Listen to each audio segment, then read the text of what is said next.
Hello दोस्तों, स्वागत है आपके अपने YouTube channel BK physics master में। फिर से हाजिर हूँ एक और बहुत ही महत्वपूर्ण वीडियो के साथ। हम क्लास 12 फिजिक्स का एक पेपर सॉल्व कर रहे थे जिसमें हमने 1 और 2 अंक वाले सभी प्रश्न सॉल्व कर लिए थे।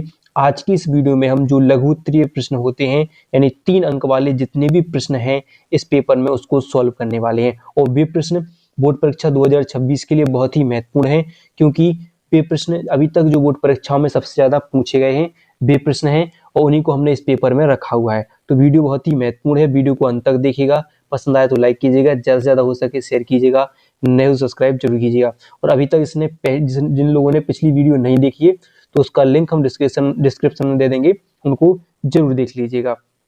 तो आइए देखिए हम क्या कर रहे थे। जो यहाँ पर 2026 का एक पेपर सॉल्व कर रहे थे जिसमें हमने क्या किया कि जो बहुविकल्पीय प्रश्न यानी 1 अंक वाले जो बहुविकल्पीय प्रश्न थे उनको कर लिया था और साथ में जो उसके खंडवा यानी अति लघु प्रश्न थे उनको भी हमने कर लिया था और साथ में जो 2 अंक वाले जितने प्रश्न थे हमने उनको कर लिया है। अब हम प्रश्न 4 से चलेंगे। जो प्रश्न 4 और 5 में क्या होती है, 3 अंक वाले प्रश्न होते हैं। प्रश्न 4 में और प्रश्न 5 में 3 अंक वाले प्रश्न होते हैं। उन सभी को आज की इस वीडियो में हम सॉल्व करने वाले हैं। तो आज का हमारा जो प्रश्न है किसी चुंबकीय प्रेरण संबंधी फैराडे के नियम लिखिए, एक परिनालिका के स्वप्रेरण गुणांक का सूत्र प्राप्त कीजिए। तो आप खुद जानते हो कि जो नियम है फैराडे के नियम वो बहुत ही महत्वपूर्ण है, वो पेपरों में बहुत बार पूछे जा चुके हैं। तो आइए हम जान लेते हैं। पहले हम फैराडे के नियम हमने यहाँ पर उनको थोड़ा सा लिखा हुआ है आपको समझाने के लिए, और आप इसको पढ़ सकते हो और आप अच्छे तरीके से अपने तरीके से भी लिख सकते हो। इससे पहले भी आप पढ़ चुके होंगे तो वो अपने तरीके से लिख लेना है।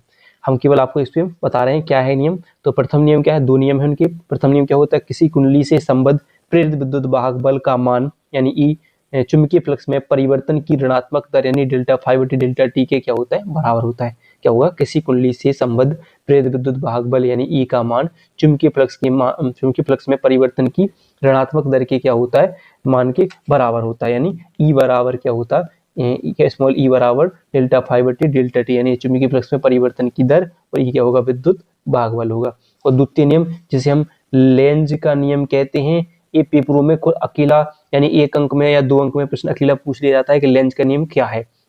तो ये वेरी इंपॉर्टेंट नियम है, इसको जरूर याद करिएगा।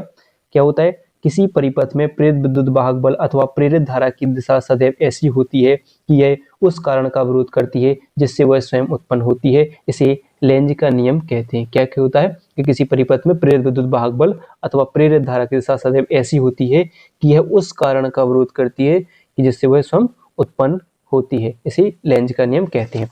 फिर पूछ लिया गया है इसमें कि किसी परिनालिका के स्वप्रेरण गुणांक का सूत्र प्राप्त कीजिए। तो आइए हम इसको बस आपको ऐसे समझा देते हैं और ध्यान रखना है। तो अब मान लीजिए क्या है, एक परिनालिका है। तो मान लीजिए एक परिनालिका हम बना लेते हैं। माना एक परिनालिका जो क्या है, एल लंबाई की एक परिनालिका है। ये क्या है, एक एल लंबाई की एक परिनालिका है। ठीक है, क्या होगा, मान एक जिसका क्षेत्रफल क्या है, ए है। क्या है, ए है। इसमें फेरों की संख्या अगर मान लीजिए इसमें इस प्रकार इसमें फेरे लिपटे होंगे, फेरों की संख्या क्या है इसमें, एन मान लेते हैं। इसकी फेरों की संख्या क्या है, एन है।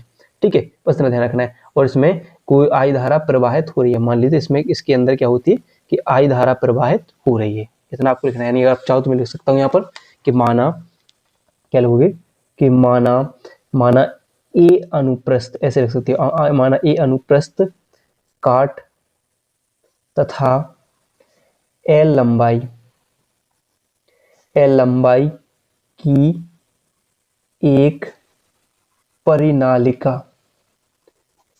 क्या होगी, परिनालिका है। ये अनुप्रस्थ काट तथा एल लंबाई की क्या है, एक परिनालिका है। और जिसमें बात क्या करेंगे हम कि जिसमें फेरों की संख्या क्या है, एन है। फेरों की संख्या क्या है, एन है। ऐसे मान लेते हैं, फेरों की संख्या क्या है, एन है। यदि परिनालिका में आई धारा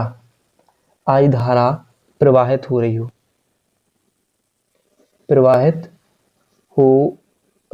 है तो परिनालिका में उत्पन्न चुंबकीय क्षेत्र क्या होगा, उत्पन्न चुंबकीय क्षेत्र। ठीक है, थोड़ा राइटिंग सही नहीं है लेकिन आपको बस समझाने के लिए मैं यहाँ पर लिख रहा हूँ जल्दी। तो देखिए क्या हो, चुंबकीय क्षेत्र क्या हो जाता है, चुंबकीय क्षेत्र क्या हो जाता है, बी बराबर म्यू जीरो एन आई होता है। क्या होता है, बी बराबर म्यू जीरो, परिनालिका के चुंबकीय क्षेत्र क्या होता है, बी बराबर म्यू जीरो एन आई होता है। चूंकि एन स्मॉल एन बराबर क्या होता है कि चुंबक में फेरों की संख्या एकांक लंबाई में चुंबकीय परिनालिका में उपस्थित फेरों की संख्या। तो क्या होता है, तो एन स्मॉल एन बराबर होता है कैपिटल एन बट्टे एल एल हो जाता है। तो हम यहाँ पर इसका मान रख सकते हैं, तो बी बराबर म्यू जीरो और एन एल इंटू आई हो जाता है। इसे हम समीकरण एक नाम दे सकते हैं। यदि हम मान लें कि परिनालिका है, परिनालिका के प्रत्येक फेरे से बद्ध चुंबकीय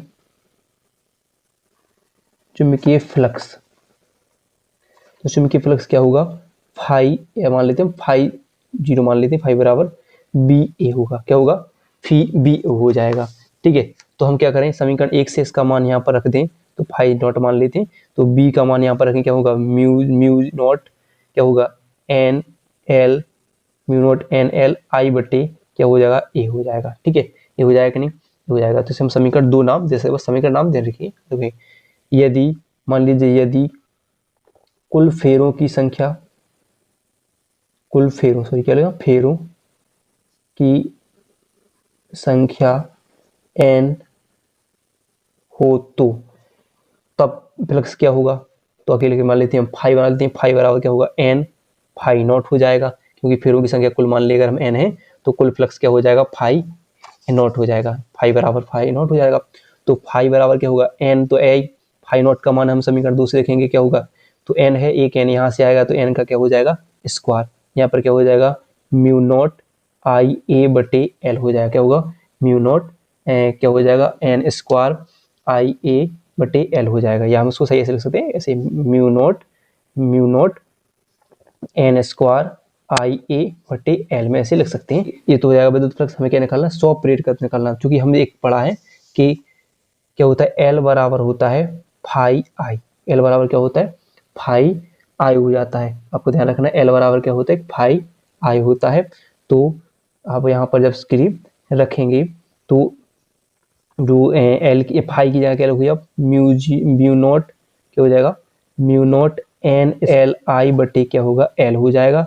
ठीक है, क्योंकि यहाँ पर क्या है, आई है, तो ये आई से आई क्या हो जाएगा, आपका कट जाएगा, आई से आई क्या हो जाएगा, कट जाएगा। तो क्या बचेगा आपका, एल बराबर mu naught N square, sorry यहाँ पर ए भी था तो एन स्क्वायर ए, और यहाँ पर क्या हो जाएगा, यहाँ पर भी एल था, गुणा में क्या था, एल था, तो यहाँ पर आई से आई तो कट जाएगा, तो यहाँ पर भी एल बचा रहेगा, एल बचा रहेगा, यहाँ पर ए बचा रहेगा केवल एल। तो यहाँ पर क्या हो जाएगा, एल बराबर क्या हो जाएगा, म्यू जीरो एन स्क्वायर ए बटे एल, ये आ जाएगा। क्योंकि हम अगर चाहें तो हमने पहले पढ़ चुके थे हम कि एन बराबर क्या पढ़ा था, स्मॉल एन बराबर क्या पढ़ा था, एन बटे एल पढ़ा था। तो हम इसकी जगह हम लिख सकते हैं कि एल बराबर mu naught N square A L पढ़ सकते हैं। ये हो जाएगा उस लंबी परिनालिका के लिए क्या हो जाता है, लंबी धारावाही परिनालिका के लिए 100 प्रेरकत्व का सूत्र हो जाता है। आइए फिर हम अगला प्रश्न देख लेते हैं। अगला प्रश्न क्या है, तो प्रश्न है कि क्या है, एक समान आवेशित अनंत विस्तार की समतल चादर के समीप उत्पन्न वैद्युत क्षेत्र की तीव्रता, वैद्युत क्षेत्र की तीव्रता गॉस नियम के प्रयोग से ज्ञात कीजिए। यानी गॉस नियम के अनुप्रयोग सबसे इंपोर्टेंट होते हैं, एक ना एक प्रश्न से जरूर बना जाता है। आइए तो अब देख लेते हैं, प्रश्न नंबर खाके को सॉल्व करके देख लेते हैं क्या पढ़ना है हमें। तो एक अनंत विस्तार की समतल चादर के निकट वैद्युत क्षेत्र की तीव्रता, तो कैसे निकालेंगे हम, तो मान लीजिए माना कोई समतल आवेशित अचालक प्लेट है, पी क्यू आर एस है, क्या है, पी क्यू आर एस है, जिस पर प्लस क्यू आवेश समान रूप से वितरित है। क्या है, प्लस क्यू आवेश समान रूप से वितरित है। इसका पृष्ठ आवेश घनत्व क्या होता है, सिग्मा होता है। तो आपको ध्यान रखना है, यानी हमें आपको आपकी जो आप पहले पढ़ चुके हो इसके लिए, तो बस हम आपको इसका एक थोड़ा सा निर्धारण करना सिखा रहे हैं, बाकी भाषा आपको स्वयं लिख लेना है। तो हमने किसका क्या होता है कि पृष्ठ आवेश घनत्व क्या होता है, तो एकांक क्षेत्रफल पर वितरित आवेश को पृष्ठ आवेश घनत्व कहते हैं, इसे हम लिखते हैं सिग्मा से। सिग्मा बराबर क्या होता है, क्यू बटे ए होता है। अगर इसको हम लिखना चाहें कैंची गुणा करके तो Q बराबर क्या हो जाएगा, सिग्मा A हो जाएगा। इसे हम समीकरण 1 नाम देंगे। तो क्या हो जाएगा कि माना एक अनंत विस्तार की एक समान धनावेशित प्लेट, यानी इसमें प्लस क्यू आवेश समान रूप से धनावेशित प्लेट है, तो प्लस क्यू आवेश समान रूप से वितरित है। इसका पृष्ठ आवेश घनत्व क्या है, सिग्मा है। सिग्मा बराबर क्या होता है, Q बटे A हो जाता है। इसका क्षेत्रफल क्या है, A है। तो फिर क्या करते हैं, इस चादर के दोनों तरफ एक बेलनाकार पृष्ठ की कल्पना करते हैं। क्या करते हैं, बेलनाकार पृष्ठ की कल्पना करते हैं, जिसकी क्या हो गया, चादर से r दूरी पर, जिसकी चादर से r दूरी पर एक बिंदु, दोनों तरफ बिंदु O स्थित है। एक पर बिंदु O, एक बिंदु पर O डैश है, जिस पर वैद्युत क्षेत्र की तीव्रता E वेक्टर तथा वैद्युत फ्लक्स वैद्युत क्षेत्र dA वेक्टर है। क्या है, dA वेक्टर है। अल्पांश क्षेत्रफल क्या है, dA वेक्टर है। इन दोनों पृष्ठों से होकर गुजरने वाला फ्लक्स देखते हैं। तब होगा कि मान लेते हैं कि बेलन के दोनों समतल पृष्ठों से होकर गुजरने वाला वैद्युत फ्लक्स, देखो भाषा आपको लिख लेनी है, बस समझ रहे हैं, बस आपको खुद लिखना है। बस तो बेलन के दोनों पृष्ठों से होकर गुजरने वाला फ्लक्स क्या होता है, डी फाई ई है, क्योंकि हम अल्पांश भाग के लिए ले रहे हैं। तो डी फाई बराबर क्या होगा, ई D A plus E D ए होगा। cos थीटा को मान लेते हैं डी ए cos थीटा हो रहा है। cos थीटा को यहाँ पर हटाएं, क्योंकि सामान्यतः में cos 0 अंश का मान कितना होता है, cos 0 अंश का मान हो जाता है 1, तो हटा देंगे। ठीक है, फिर क्या होगा, क्या होगा, two E D A plus क्या होगा, टू ई डी ए हो जाएगा। अगर हम क्या करें कि अगर हम इनको लिखना चाहें दोनों को साथ में मिलाकर, तो क्या होगा, ई डी ए कितना होगा, टू ई डी ए हो जाएगा। क्या होगा, ई डी ए कितना होगा, टू ई डी ए होगा, यानी डी फाई ए हो जाएगा। बिल्कुल सिंपल है, ऐसे तरीके से सिंपल तरीके से समझना है आपको। अब हम क्या करें, इसे हम समीकरण 2 मान लेते हैं। अब बोले संपूर्ण क्षेत्रफल से होकर गुजरने वाला फ्लक्स क्या होगा, संपूर्ण क्षेत्रफल, संपूर्ण पृष्ठ के क्षेत्रफल से होकर गुजरने वाला फ्लक्स, तो क्या होगा, तो उसको हम क्या करें, ये हट जाएगा, तो संपूर्ण फ्लक्स क्या होगा, फाई ई बराबर क्या होगा, समाकलन टू ई डी ए हो जाएगा। समाकलन क्या हो जाएगा, टू ई डी ए हो जाएगा। क्योंकि क्या होगा कि जो ई और टू का समाकलन नहीं होगा, तो आपका क्या बचेगा यहाँ पर, अब ध्यान रखना है कि टू ई समाकलन किसका हो जाएगा, डी ए का समाकलन हो जाएगा। तो टू ई और समाकलन डी ए बराबर क्या हो जाएगा, ए हो जाएगा। तो यहाँ पर क्या बचेगा, ए, यानी टू ई ए बचेगा, यानी फाई ई बराबर क्या होगा, टू ई ए बच जाएगा। अब हम क्या देखते हैं कि हमने पढ़ा है गॉस प्रमेय से, क्या देखेंगे हम, गॉस नियम से। गॉस नियम क्या होता है, फाई ई बराबर क्यू बटे एप्सिलॉन नॉट होता है। तो यहाँ पर देखिए दोनों पक्ष समीकरण, इसको हम 3 मान लेते हैं और ये 4 मान लेते हैं। तो दोनों क्या है, समान है समीकरण 3 व 4 से। तो क्या होगा, फाई की जगह हम क्या लिख दें, टू ई ए लिख दें। यहाँ पर क्या होगा, क्यू बटे एप्सिलॉन नॉट हो जाएगा। चूंकि हमें क्या चाहिए, ई चाहिए, तो ई बराबर क्या होगा, क्यू बटे, ये दोनों कहाँ चले जाएंगे, नीचे, यानी टू एप्सिलॉन नॉट, और यहाँ पर हो जाएगा ए। चूंकि हम पढ़ चुके हैं समीकरण 1 में कि Q बराबर क्या है, सिग्मा ए, तो हम यहाँ पर Q की जगह क्या लिखते हैं, सिग्मा ए। तो सिग्मा ए बटे क्या होगा, टू एप्सिलॉन नॉट ए, ए से ए कट जाएगा, क्या बचेगा, ई बराबर सिग्मा बटे टू एप्सिलॉन, क्या बचेगा, सिग्मा बटे टू एप्सिलॉन। यही हो जाएगा किसके लिए, अनंत विस्तार की समतल चादर के निकट वैद्युत क्षेत्र की तीव्रता का सूत्र हो जाएगा। अब देखिए अगला प्रश्न है, अगला प्रश्न क्या कहता है, गा संभारिक तथा समस्थानिक से आप क्या समझते हैं, प्रत्येक का एक एक उदाहरण दीजिए। तो आइए हम संभारिक और समस्थानिक को जान लेते हैं। समस्थानिक संभारिक क्या होते हैं, तो ऐसे नाभिक जिनमें न्यूक्लियनों की संख्या समान होती है, परंतु प्रोटॉनों की संख्या न्यूट्रॉनों की संख्या से भिन्न भिन्न होती है, संभारिक कहलाते हैं। यहाँ पर देखिए हाइड्रोजन के समस्थानिक देख सकते हैं। यहाँ पर क्या है, जो आपकी क्या है, न्यूक्लियन यानी न्यूट्रॉन और प्रोटॉन की संख्या क्या है, समान है, लेकिन यहाँ पर न्यूट्रॉनों की संख्या भिन्न भिन्न होती है। ठीक है, तो यहाँ पर ये अलग अलग हो जाती है। तो यह ऐसे नाभिक जिनमें न्यूक्लियनों की संख्या तो समान होती है, परंतु प्रोटॉनों तथा न्यूट्रॉनों की संख्या क्या होती है, भिन्न भिन्न होती है, तो क्या कहलाते हैं, संभारिक कहलाते हैं। ऐसे समस्थानिक किसी एक ही तत्व के ऐसे विभिन्न परमाणु जिनकी नाभिकों में प्रोटॉनों की संख्या समान होती है क्या कहलाते हैं? समस्थानिक। यहाँ पर उनके उदाहरण देखिए, क्लोरीन के समस्थानिक। यहाँ पर देखिए, यहाँ पर जो नाभिकों में प्रोटॉनों की संख्या तो क्या है? समान है, लेकिन यहाँ पर जो न्यूक्लियनों की संख्या यानी परमाणु द्रव्यमान क्या हो? अलग हो। या आप ऐसे ध्यान रख सकते हैं कि समभारक क्या होते हैं? तो ऐसे नाभिक जिनमें के परमाणु भार समान हो वे क्या कहलाते हैं? समभारक। और या समस्थानिक क्या होते हैं? जिनके परमाणु क्रमांक समान हो वे क्या कहलाते हैं? समस्थानिक कहलाते हैं। ऐसे भी आप याद रख सकते हो। ठीक है, आइए तो हम अगले प्रश्न की तरफ चलते हैं। अगला प्रश्न क्या है? धारावाही वृत्ताकार कुंडली के केंद्र पर उत्पन्न चुंबकीय क्षेत्र की तीव्रता का सूत्र का निगमन कीजिए। देख लेते हैं इसको, तो समझते हैं। तो यहाँ पर क्या है? धारावाही वृत्ताकार कुंडली के केंद्र पर चुंबकीय क्षेत्र की तीव्रता हमें निकालनी है। तो क्या पर क्या है? एक डायग्राम बना लिया है मैंने पहले से। अब इसको ध्यान रखना है कि माना कि एक तार को मोड़कर आर त्रिज्या की वृत्ताकार कुंडली बनाई गई। तो इस तार को मोड़कर आर त्रिज्या की वृत्ताकार कुंडली बनाई गई। माना कुंडली में आई एम्पियर की धारा प्रवाहित हो रही है। इसके केंद्र O पर चुंबकीय क्षेत्र ज्ञात करना है, यानी इसके केंद्र पर हमें क्या करना है? चुंबकीय क्षेत्र ज्ञात करना है। ठीक है, इसके केंद्र पर क्या करना है? चुंबकीय क्षेत्र ज्ञात करना है। केंद्र ऊपर यहाँ पर क्या केंद्र ऊपर हमें क्या ज्ञात करना है? चुंबकीय क्षेत्र ज्ञात करना है। तो हम क्या लिखेंगे? इसके लिए क्या लिखेंगे? इसके लिए डेल्टा एल लंबाई, यहाँ पर क्या है? डेल्टा एल लंबाई क्या करते?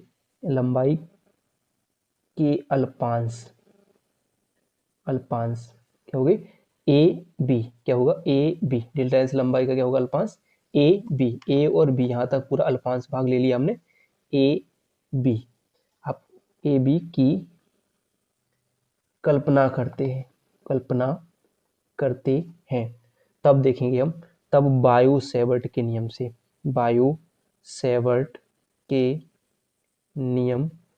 हमने पढ़ा है कि अगर किसी चालकतार में धारा प्रवाहित की जाती है तो उसके चारों ओर क्या होता है? चुंबकीय क्षेत्र उत्पन्न हो जाता है। तो वही है कि अनुसार डेल्टा एल लंबाई के केंद्र O पर उत्पन्न बायो सेवर्ट के नियम अनुसार इस डेल्टा एल लंबाई के केंद्र O पर उत्पन्न चुंबकीय क्षेत्र का सूत्र क्या होता है? तो हमने पढ़ा है कि इसके लिए होता है डी बी बराबर क्या होता है? डी बी बराबर mu 0/4 into I D L sine theta बटे आर स्क्वायर। ये किसके लिए होता है? बायो सेवर्ट का सूत्र होता है। ठीक है, क्योंकि यहाँ पर देखिए, जो यहाँ पर देखेंगे कि जो केंद्र O पे यहाँ पर कैसा है? लंबवत रखा हुआ है। तो यहाँ पर साइन क्या होगा? साइन 90 का मान कितना हो जाएगा? 1 हो जाएगा। तो यहाँ पर होगा जो डी बी बराबर mu 0/4 into I D L बटे आर स्क्वायर हो जाएगा। ये क्या होगा? आर स्क्वायर हो जाएगा। इतना बात आपको ध्यान रखनी, आर स्क्वायर हो जाएगा। ठीक है, ये केवल अल्पांश भाग के लिए है। अगर हम बात करें कि जो संपूर्ण कुंडली यानी मान ली संपूर्ण कुंडली के लिए, तो क्या होगा? संपूर्ण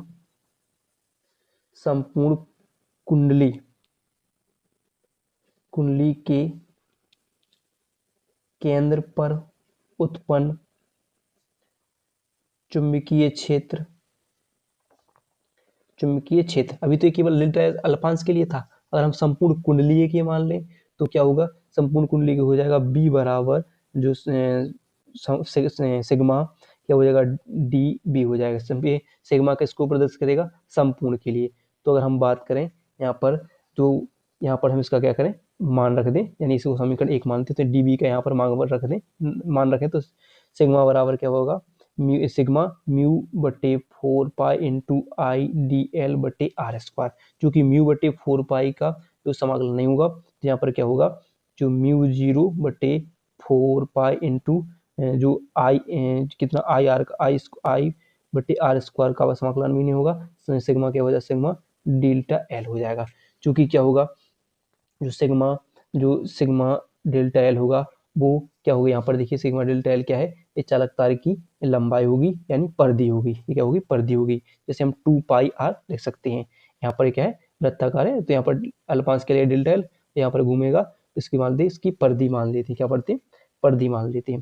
जैसे हम 2πr लिख सकते हैं। तो क्या होगा? b बराबर यहाँ पर इसमें मान रखेंगे, यहाँ पर हम मान रख देंगे b बराबर म्यू 0/4 या म्यू नॉट बटे 4 इंटू आई यहाँ पर होगा आर स्क्वायर इंटू क्या होगा? 2πr हो जाएगा। क्या होगा? 2πr हो जाएगा।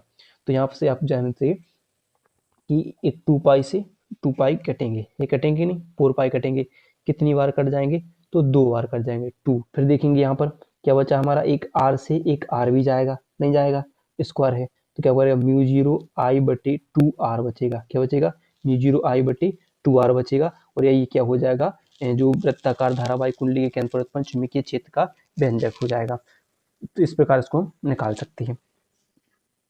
अगला प्रश्न क्या है, अब देखिए प्रश्न है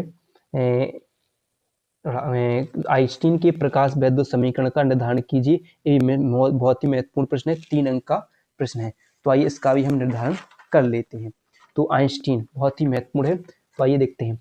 तो आइंस्टीन ने प्रकाश वैद्युत प्रभाव की व्याख्या प्रकाश के क्वांटम प्रकृति के आधार पर दी है। आइंस्टीन ने बताया कि जब फोटोन किसी धातु की सतह पर आपतित होता है तो एक फोटोन एक इलेक्ट्रॉन से अनुक्रिया करता है, उसमें उपस्थित मुक्त इलेक्ट्रॉन फोटोन की संपूर्ण ऊर्जा को पूर्ण रूप से अवशोषित कर लेता है। इलेक्ट्रॉन द्वारा यह ऊर्जा यानी कितनी ऊर्जा, ई बराबर एच न्यू, दो रूपों में प्रयुक्त होती है, एक तो होती है कारफलन के रूप में और दूसरी गतिज ऊर्जा के रूप में मुक्त होती है, प्रयुक्त होती है। तो कारफलन क्या होता है, W बराबर एच न्यू जीरो हो जाता है, इसे हम समीकरण 1 मान लेते हैं, ऐसे मान लेते हैं कि ऊर्जा क्या होगी समीकरण 1 और कारफलन 2 हो जाएगा।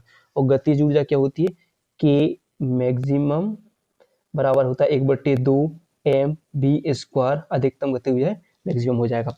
अब क्या करते हैं, कुल ऊर्जा कितनी हो जाएगी, कुल ऊर्जा, तो कुल ऊर्जा क्या थी हमारी, कुल ऊर्जा क्या कितने रूपों में संचित हो रही थी, 2 रूप में, एक तो हो रही थी कुल ऊर्जा एक कारफलन के रूप में और एक के मैक्सिमम यानी गतिज ऊर्जा के रूप में। तो हम अगर हम दोनों का मान रखें तो ई का मान क्या पड़ा हमने एच न्यू, तो यहाँ पर रखेंगे हम एच न्यू, और कारफलन का मान क्या हो जाएगा एच न्यू जीरो या एच न्यू नॉट, या और गतिज ऊर्जा का 1/2 एम बी स्क्वायर मैक्सिमम यानी अधिकतम। अगर हम क्या करें 1/2 एम बी स्क्वायर मैक्सिमम को यहीं पर रहने दें, इसको इसके पास पहुंचाएं, तो एच न्यू है और ये उस तरफ जाएगा तो माइनस का एच न्यू नॉट हो जाएगा। हम क्या करें 1/2 एम बी स्क्वायर मैक्सिमम को यहीं रखें, इसमें से एच को कॉमन ले लें तो न्यू माइनस न्यू नॉट हो जाएगा, और यही क्या होगा आइंस्टीन का प्रकाश वैद्युत समीकरण हो जाएगा। इतना ही आपको इसमें करना था, तो हो जाएगा कि नहीं। अब चलते हैं अगले प्रश्न की तरफ जो सबसे महत्वपूर्ण है और पेपरों में सबसे ज्यादा बनता है। प्रश्न है हाइगेंस के द्वितीयक तरंगाओं के सिद्धांत द्वारा तरंगों के अपवर्तन की व्याख्या कीजिए। आइए देख लेते हैं, यहाँ पर मैंने थोड़ा सा लिख कर रखा है जिससे आपको समझने में आसानी होगी। तो आइए देखते हैं क्या है। तो पहला क्या है देखिए, क्या माना कि माना एम डैश माध्यम 1 तथा माध्यम 2 को पृथक करने वाले पृष्ठ को निरूपित करता है। यहाँ पर देखिए कि जो एम है और एम डैश क्या है, माध्यम 1 व माध्यम 2 को पृथक करने वाला पृष्ठ है। और माना V1 तथा V2 जो क्रमशः माध्यम 1 व माध्यम 2 में प्रकाश के वेग को, यानी V1 और V2 क्या है, इसके माध्यम 1 व माध्यम 2 की चाल है यानी गति है। ठीक है, फिर क्या होता है इस पर जिस पर जो तरंगार्ग, इस पर क्या होता है जब इस पृष्ठ एम डैश पर एक तरंगार्ग कोई मान लीजिए जैसे पी क्यू और यहाँ पर आर एस मान लेते हैं, पी क्यू आर एस तिरछा आपतित होता है, क्या होता है तिरछा आपतित होता है, तब एक समतल तरंगार्ग, यानी अगर हम मान लीजिए यहाँ पर कोई एक बिंदु मान लें और इससे एक समतल तरंगार्ग ए बी यानी लंबत, जिसको समतल लंबत तरंगार्ग ए बी यहाँ पर जो किस पर तल एम डैश पर आपतित तरंगार्ग है, मतलब क्या है जो खींचते हैं, तो ये क्या होता है इस पृष्ठ यानी एम डैश पर क्या है एक समतल लंबत तरंगार्ग ए और ए बी क्या है ए बी अपवर्तक तल एम डैश पर आपतित तरंगार्ग है, जिसका भाग ए अपवर्तक तल को स्पर्श करता है, जिसका भाग ए किसको इस अपवर्तक तल को स्पर्श करता है, तथा भाग बी विरल माध्यम है। ऊपर वाला माध्यम क्या होगा, ये विरल माध्यम होता है और ये सघन माध्यम होता है। ये विरल माध्यम और सघन माध्यम में तो बी क्या है विरल माध्यम है। फिर माना बी को अपवर्तक तल तल के बिंदु सी तक पहुंचने में टी समय लगता है। अब देखिए वो बात आगे देखते हैं, पहले हम यहाँ पर देखते हैं तो हमने फिर क्या करते हैं, यहाँ पर इस बिंदु ए पर क्या मानते हैं अभिलंब मानते हैं, और ये प्रकाश किरण जो तरंगार्ग क्या है, तो जो प्रकाश जो तरंग किरण है वो यहाँ पर बिंदु ए तक पहुंचती है, और फिर इसके बाद कुछ ही समय बाद वो क्या है यहाँ पर क्या होती अपवर्तन पड़ा है मैंने, पहुंचकर क्या हुआ थोड़ी सी विचलित हो जाती है और यहाँ पर दूसरी दिशा में निकल जाती है। तो वो तो उस पर हम क्या डालते हैं अभिलंब डालते हैं, अभिलंब क्या है यहाँ पर एन वन मान लेते हैं या एन डैश मान लेते हैं। ठीक है, तो सेम उतने ही समय में जो यहाँ पर तरंगार्ग इतना यहाँ पर बना है और सीधा उतने ही समय उतनी ही दूरी तय करेगा, और यहाँ पर क्या दूसरा तरंगार बनाएगा, क्या सी डी बनाता है। तो वही बात कर रहे हैं अभी कि माना बी को अपवर्तक तल के बिंदु सी तक पहुंचने में टी समय लगता है, यानी इस बी को बिंदु सी तक पहुंचने में कितना समय लगा है, टी समय लगता है। इसको बहुत ध्यान रखना है। तो अब इसको आप और अच्छी समय इस भाषा को लिख लेना है और देख लेना है अपनी बुक से, और आपको समझ लेना है। तो यहाँ पर थोड़ा सा हम इसका निर्धारण करना सिखाएंगे। तो इस अब यहाँ तक तो हमने पढ़ा है आपने कि दूरी बराबर क्या होता है, दूरी बराबर चाल चाल गुणे समय। दूरी बराबर क्या है, चाल, दूरी बराबर होता है चाल गुणे समय। तो दूरी कितनी तय करी हमने, तो यहाँ पर कितनी देखिए, यहाँ से बी से सी तक, तो यानी बी सी दूरी, कितनी दूरी, बी से सी तक। चाल कितनी थी इसकी, चाल चाल कितनी थी, जो V1 थी, चाल कितनी थी, हमने पढ़ा है चाल कितनी है V1, तो चाल कितनी है V1।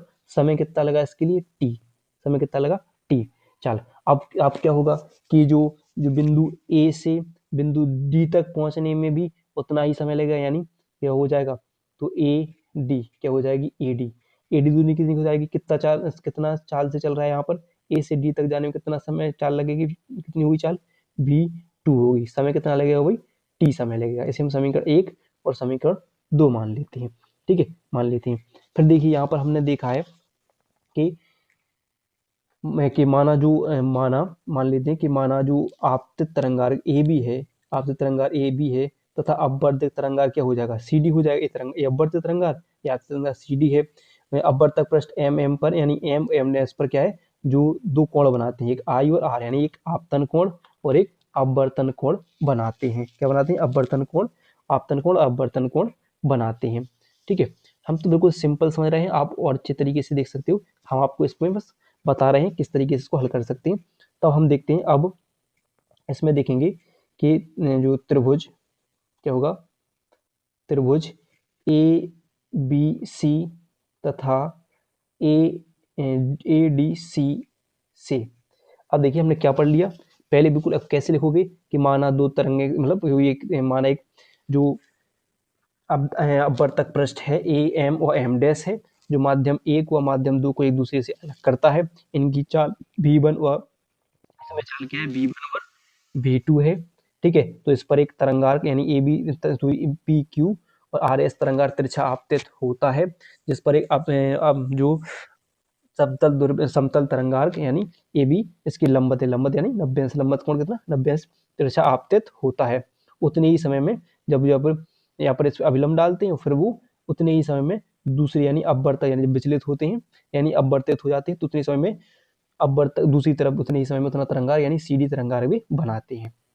फिर हमने पढ़ा कि जब बिंदु बी से सी तक पहुंचने में, बिंदु बी तक पहुंचने में टी समय लगता है, यानी बिंदु बी को अपवर्तक तल से बिंदु सी तक पहुंचने में कितना समय लगता है, जो टी समय लगता है। तो हमने लिख लिया दूरी बराबर चाल गुणे समय, इतना ही समय ए से डी तक पहुंचने में लगेगा, तो उसको हमने लिख लिया। अब देखते हैं इनमें, जब ये दोनों क्या पढ़ते हैं, जब अपवर्तित होते हैं तो एक कोण बनाते हैं, एक आई आपतन कोण बनाता है, एक आर अपवर्तन कोण बनाते हैं। तो हम देखते हैं इनमें त्रिभुज ए बी सी से, त्रिभुज ए बी सी, जी वाला त्रिभुज ए बी सी से देखते हैं। तब हमने देखा है कि ये कौन से समकोण त्रिभुज है। समकोण त्रिभुज के लिए क्या लिखते हैं, साइन आई। कोण क्या है, साइन आई है। कोण क्या है, यहाँ पर कोण कौन सा कोण देख रहे हैं, ए, साइन आई बराबर। तो साइन साइन बराबर क्या होता है कि लंब बटे कर्ण होता है, क्या होता है, एल एल बटे के लंब बटे कर्ण होता है, लंब बटे कर्ण हो जाता है। ठीक है, क्या होता है, लंब बटे कर्ण हो जाता है। तो यहाँ पर देखिए, यहाँ से आप देखोगे तो लंब क्या होगा इसके लिए, तो यहाँ पर देखिए क्या होगा कि उसके सम्मुख लंब क्या होगा, सम्मुख बना कोण क्या होता है, उसका लंब होता है। तो यहाँ पर सम्मुख कोण क्या है, यहाँ पर देखिए BC है, सम्मुख कोण क्या हो जाएगा यहाँ पर BC, क्या हो जाएगा, लंब हो जाएगा। और जो उसका कर्ण क्या हो जाएगा, कर्ण क्या हो जाएगा यहाँ पर AC, क्या हो जाएगा, कर्ण क्या हो जाएगा AC, कर्ण क्या हो जाएगा AC। ठीक है, तो AC, तो चूंकि हमने BC का मान क्या माना हमने B1T, और यहाँ पर लिखेंगे AC, इसे समीकरण 3 नाम दे सकते हैं। ऐसे ही हम साइन आर के लिए लिखेंगे, तो साइन आर क्या होगा, ये अभी किस तरफ देख रहा है, सामने की तरफ, ये सम्मुख कोण होगा।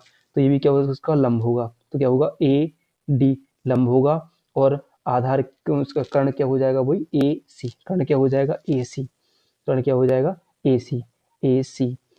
तो इसकी चाल हमने क्या पढ़ी थी, V2T पढ़ी थी, और ये क्या था, ए सी था। अब क्या करते हैं, इसे 4 मानते, समीकरण 1 में समीकरण 2 से भाग दे देते हैं, यानी साइन आई बटे साइन आर में क्या करेंगे, हम भाग देंगे, यानी V1 टी ए सी में V2 टी ए सी से भाग देंगे, ए सी से ए सी कट जाएगा, क्या बचेगा, यहाँ पर क्या हो जाएगा, साइन आई बटे साइन साइन आर बराबर क्या होगा, V1 टी बटे V2 टी हो जाएगा, तो टी से टी भी कट जाएगा, टी से टी भी कट जाएगा, तो बचेगा साइन आई बटे साइन आर, बचेगा यहाँ पर V1 बटे V2 हो जाएगा। यही क्या होगा, अपवर्तन का द्वितीय नियम हो जाएगा, जिसे हम लेंज का नियम भी कहते हैं। ठीक है, तो अब आइए अगला प्रश्न देखते हैं।